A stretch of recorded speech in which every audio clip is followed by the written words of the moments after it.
என்ன பண்ணணும் இருக்குன்னா ஒரு வேலை ரெண்டு வேலை சமாளிக்கிறதே சங்கடம்.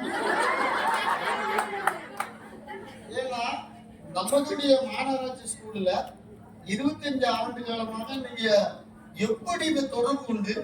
ஒருத்தர் மலேசியாங்க, ஒருத்தர் அமெரிக்காங்க, ஒருத்தர் காஷ்மீருங்க, இவ்வளவு பேருக்கு சந்திக்கக்கூடிய ஏற்பாடு பண்ணவங்களுக்கு முதல் நன்றி சொல்லணும். எதுக்காக தெளிவா சொல்றேன்னா, எக்கா பக்கத்துல 2 பேரும் பிரச்சனை இருக்கும், நான் வந்து பேச மாட்டேன், நீ பேச விடு, அந்த நான் பேச மாட்டேன், நீ வேணா பேசு அப்படிங்கிற இது போக இன்னைக்கு நம்மளுடைய நகராட்சியில வந்து மாநகராட்சியா தரம் உயர்த்தப்பட்டு இன்னைக்கு 4700 பிள்ளைகளை இங்க படித்துக் கொண்டு வருகிறது. அதே இடத்தில் இன்னைக்கு ஒரு 120 பேர் 125 பேர் இந்த இடத்துல சந்திக்கும் போது அதுவும் ஒவ்வொருத்தருக்கும் பாசத்தை குறைக்கவில்லை. அந்த 25 ஆண்டு காலமா நீங்கள் அந்த ஸ்கூல்ல எப்படி படித்து எப்படி ஒரு மாதவ வாங்கி 2 பேர் கழிச்சு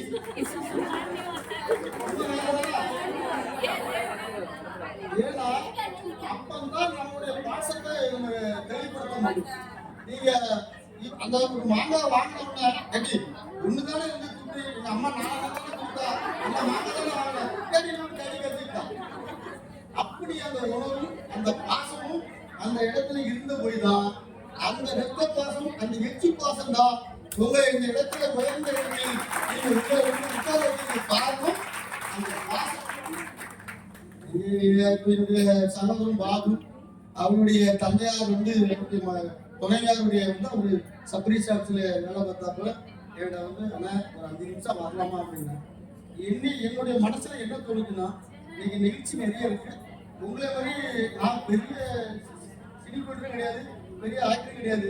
ஏன்னா ஒரு இடத்துல என்னன்னா ஏற்கனவே காலை சொல்றது எல்லாரும் செல்ஃபி எடுப்பாங்க. அப்ப நான் என்ன கேட்டேன்னா, நீங்க 7 மணிக்கு போட்டோ எடுக்கணும்னு ஆசைப்படுறீங்க, நான் அவ்வளவு கேட்டேன். உங்களுடைய எளிமை, நீங்க சைக்கிள் வரும்போது மக்களுக்கு நீங்க அந்த பாசம் அந்த பணிதான் உங்களோட நாங்க எடுக்கணும்னு ஆசைப்படணும் ஒழிஞ்சு எனக்கு நீங்கள் உங்களை போட்டா எங்க கூட இருந்ததுன்னா எனக்கு ஒரு மகிழ்ச்சி. ஒரு சைக்கிள்ல போயிட்டு இருக்கக்கூடிய ஒரு நபரை தமிழ்நாடுடைய முதலமைச்சர் என்னைய மேயராக்கிருக்காரு. இன்னைக்கு காலையில கூட எனக்கு 40 பேரும் காலையில சைக்கிள் எடுத்துட்டு அவளை மேலும் சந்திச்சேன். அதுக்கு முன்னாடி 2 பேருக்கு வாடி கவுன்சிலர் இருந்தேன். சைக்கிளை கூட்டுவேன், நேரம் ஆத்திரப்படாக்கிட்ட மலைக்கு நிற்பாங்க. பெண்கள் தான் நம்ம சாயங்காலம் மறந்துடுவோம். நம்ம ஆமா அது கிடக்காரு அப்படிமா சாயங்காலம் 200 செலவாகும் கேட்பான், என்ன தாலியா அப்படிமா அவன் கடைக்கு போகணுங்களா அதனால கேட்பான். நம்ம ஆளுக்கு அப்படின்ட்டு கிட்ட காலையில வந்தாப்புல நல்ல மனுஷன், தண்ணி எப்படி இருக்கு, என்ன இருக்கு, ரோடு எப்படி இருக்கு, லைட் இருக்குன்னு கேட்பாங்க.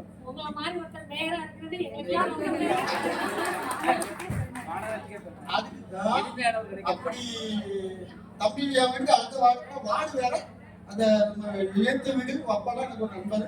அப்படி இருக்கக்கூடிய காலத்துல கஷ்டப்பட்டு நம்ம அந்த இடத்துல உயர்ந்த இடத்துல நம்மளுடைய தமிழ்நாடுடைய முதலமைச்சர் நம்மளை உட்கார வச்சிருக்காங்க. அப்போ நீங்க ஒரு 5 நிமிஷம் வான்னு சொல்லும் போது தம்பி எனக்கு கொஞ்சம் டயம் அப்படின்னா அவனை சரி நான் வந்துருந்தேன்பா. ஏற்கனவே இப்போ வந்து நாட்டில் கொஞ்சம் நாளாக என்ன ஆகுதுன்னா பெண்களுக்கு இப்போ 50% கொடுத்தாச்சு.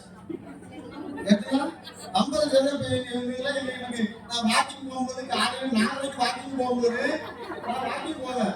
அப்போ என்னுடைய சகோதரி கிட்ட வாரான்னு பாருங்க. நாளைக்கும் என்னை பார்த்தவனா உள்ள வருஷத்துக்குள்ள வாக்கிங் வருவாங்க. கிட்ட வந்தா நம்ம ஒரு பாதுகாப்பு, நம்ம வாக்கிங் போகலாம். அவங்களுடைய ஃப்ரெண்டு ஒருத்தர் 2 பேரும் சேர்ந்து வருவாங்க. அப்பா நம்ம அண்ணா வந்துட்டாங்க வாங்க, அப்படி கலாச்சாரமா பேசுவேன். அப்படி ஒவ்வொரு கட்டத்துக்கும் ஒன்று நம்மளுடைய நிலைப்பாடை வந்து அதுதான் நம்மளுக்கு அந்த பாசம். அப்போ இப்ப நம்மளுடைய மாநகராட்சி மொத்தம் 52 ஆகும். இது 25 50 ஆச்சு, 27 54 ஆச்சு. சரி ஒரு கவுன்சிலர் ஜென்ஸா வந்ததா அது ஒண்ணு லேடிஸ் வந்து. அப்போ 28 கவுன்சிலர் பெண்கள், 27 கவுன்சிலர் ஆண்கள். அப்ப யார் கூட்டிட்டா நீங்களும் அப்போ 2% 3% கூட்டிட்டீங்க. எனக்கு ஆட்டோமேட்டிக்கா நிலைப்பாடு என்ன. அப்ப என்னுடைய நிலை என்னன்னா வருங்காலத்துல அடுத்த குறைவு இருந்தா நாமளும் பெண்களா இருந்தா பெண்களா இருந்தா எல்லாருக்கும் சரி. என்னன்னா குடும்பத்தில் நம்மளுடைய துணையா இருக்கிறது அவங்க ஒரு 1000 ரூபாய் கொடுத்தா 800 ரூபாய் பத்திரமா வச்சுப்பாப்ல, 200 ரூபாய் தான் செலவு பண்ணுவாப்ல. ஆனா என் கையில இருந்துன்னா 200 ரூபாய் மிச்சம் 800 ரூபாய் செலவாயிடும். அதை போய் சிக்கிறதுக்கு காரணம் வந்து நீங்க தான், மகாலட்சுமி தான், நீங்க தான் இந்த நாட்டை நிர்ணயங்களுடைய குடும்பத்தை வழிநடத்துடைய சக்தி உங்களுக்கு தான். அதே மாதிரி நீங்க கல்வி ஸ்கூல்ல இப்போ ஒரு டீச்சர் வந்து நாங்க 4500 பேர் படிக்க அன்னைக்கு 4 குழந்தைகளுக்கு நான் தாவலை கொடுத்து வந்து இருந்தேன். ஒவ்வொரு ஆண்டு விழா கூப்பிடுவாங்க. அதுல ஒரு டீச்சர் வந்து நான் ஆண்டு விழா போகும்போது அந்த மேடையில யார் ஏறும்போது பார்த்தீங்கன்னா அவங்களுக்கு ஒரு மரியாதை கொடுப்பாங்க. மாண்புமிகு மேயர் அவர்கள், அந்த கிட்ட அவர்கள் ஏர் வரும்போது கைத்தட்டு. அதே மாதிரி அதுல இன்னொரு துணை மேயர் வருவார், அவங்களுக்கு கைத்தட்டு. அதுக்கப்புறம் ஒரு எச்சம் வராங்க, அவங்களும் கைத்தட்டு. வராயின்னு ஒரு டீச்சர் இருக்காங்க அந்த கல்வி ஸ்கூல்ல, அவங்களுக்கு கைத்தட்டு 10 நிமிஷம் கை வந்து கீழே வைக்கவில்லை ஸ்டூடெண்ட். அப்போ கப்பலா கைத்தட்டு. அப்ப எனக்கு என்ன தோணுச்சுன்னா, அப்ப நான் பாராட்டு விழாவில் அந்த பாராட்டு டீச்சர் எல்லாத்துக்கும் 2 நிமிஷம் 1 நிமிஷம் கைத்தட்டீங்க. இந்த வராய் அவங்க டீச்சர், அது அம்மா பேரே வராய், வராய் டீச்சர் அவர்களுக்கு இவ்வளவு பெரிய கைத்தட்டுங்கும் போது ஏற்கனவே சப்த கண்ணில 8 பேர்ல வராய் தான் சக்தி ஜாஸ்தி. நான் என்ன சொன்னேன், பெண் சப்த கண்ணிக்கு 8 பேர் 9 பேர் கல்யாணம் ஆகும். சப்த கண்ணிகள் ஒவ்வொருத்தரும் ஒவ்வொரு அவங்க நான் இந்த உலகத்துக்கும் நாங்க எடுத்துக்காட்டா ஆன்மீகத்துக்காக கல்யாணம் முடிக்காம சப்த கண்ணில 9 பேர்ல அந்த வராய் வந்து அந்த பன்னியுடைய இது எல்லா சுத்த தேவதைகளை உள்ளே வரவிடாமல் ஆலயத்தில் அனைவரும் அவதான் சக்தி அடங்கி சுத்த தேவதைகளை உள்ளே வரவிடாமல் இருக்கிறதுக்கு காரணம் அந்த வராய் தான். அந்த வராயை வந்து சக்தியான இந்த டீச்சர் இன்னைக்கு 4800 மாணவிகளை நீங்க இந்த அளவுக்கு சக்தியா வச்சிருக்கீங்கன்னா அந்த வராய் தான் அப்படின்னு சொன்னோம்னா அப்பவும் கையிட்டு எதுக்காக சொல்லணும்னா, அதே மாதிரி நீங்கள் 25 வருஷம் முடிஞ்சு 26வது வருஷம் பெண்கள் மேல்நிலை பள்ளி. இன்னும் நான் ஒரு சின்ன சேட்டையை சொல்லதான் தப்பா நினைக்கிறாங்க. 79ல நான் பக்கத்துல ஜாமி ஸ்கூல்ல படிச்சேன். படித்தேன். அப்ப 6 எங்க கிளாஸ் டீச்சர் வந்து சரசு சங்கரமூர்ல வருவாங்க. நாங்க 6 ரவுடி கிளாஸ். அது நான் கடைசி பெஞ்சி. அப்ப நாங்க கல்வி ஸ்கூல்ல வந்து எப்படின்னா ஓலப்பறையில மண்ணுனால கட்டி ஓலப்பறையில படிக்கும் போது அப்பவே 700 பிள்ளைங்க. நாங்க சும்மா இருக்காம பக்கத்துல அந்த பிள்ளைகள் அந்த பிளஸ் டூ படிக்கக்கூடிய குழந்தைங்க அவங்க அப்படி உட்கார்ந்து இருக்கும் போது அங்க முடுக்குல ஒரு இறந்த போல செடி உண்டு. அந்த காயை அஞ்சு எரிஞ்சுக்குவோம். அந்த பெண்கள்லாம் அவங்க எரிச்சப்பட போய் சொல்லுவாங்க, இந்த மாதிரி சிசிபியில இருந்து காய் கொடி எரிஞ்சுட்டாங்க அப்படின்னு. அது காய் பழம்னா கொஞ்சம் காய் சுண்ணு பிடிக்கும். பெண்கள் மனமும் பெண்களுடைய இன்னும் மகிமையா இருக்கும், ரோஜாப்பு மாதிரி இருக்கும். அவங்க தாங்கமா இருந்தது எங்க ராதாகிருஷ்ணன் சார்ட்ட வந்து சார் சிசிபியில இருந்து இந்த மாதிரி இந்த காய் கொடி எரிஞ்சுட்டாங்க சார். அப்ப எரிஞ்சிருப்பாரு யாருன்னு கேட்டா ராமகிருஷ்ணன் கூப்பிடுங்க. உங்களை பார்த்து 22 ஆண்டு காலமா சொல்லும் போது எனக்கு மகிழ்ச்சியா இருக்கு. அந்த நினைவுகளை சொல்லும் போது எனக்கு சந்தோஷமா இருக்கு. அது நீங்க உங்க மத்தியில் சொல்லும் போது எனக்கு பெருமையா இருக்கு. வெளியே சொன்னா இப்ப மேற்கொள்ள சேட்டை பண்ணிருக்காங்க. அப்போ உடனே மேடையில நிற்போம். அப்போ சாகுல இருக்கும்ல, என் நண்பர் என்னோட படிச்ச நண்பர் தான் எனக்கு பிள்ளையே வச்சிருக்கேன். காசி விஸ்வநாதன். என்னப்பா நல்ல பிள்ளையா இருக்காரு. நாங்க எதுவுமே செய்யல சார், பிள்ளைங்க வேணும்னு சொல்லு சார் அப்படின்னா. உங்களுக்கு நிமிட்ட பழம் தாரு, நீங்க இறந்த பழம் காலையில எழுந்தீங்களா, உங்களுக்கு நிமிட்ட பழம் தாராண்டு அவர் அடிக்க மாட்டாரு.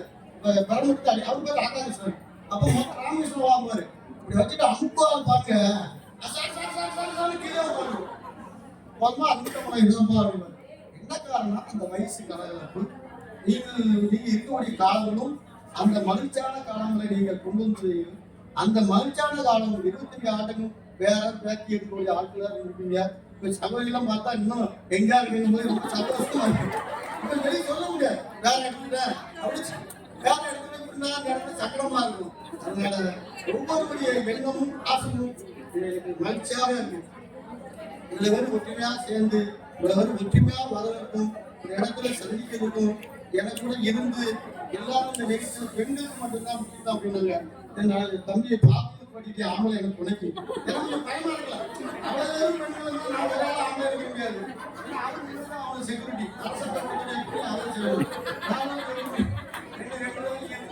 இவங்கெல்லாம் பார்த்து சாப்பிட்டுட்டு எல்லாம் போனதுதான் ஆசை.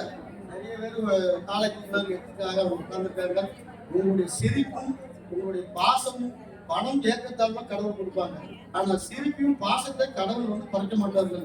நீங்கள் அவ்வளவு பேரையும் இந்த மலாயா சக்தியாக இருந்து அவர்கள் வெற்றிகரமாக இருந்து நீங்கள் ஒவ்வொருவரும் என்னென்ன வாழ்த்து சொல்லணும்.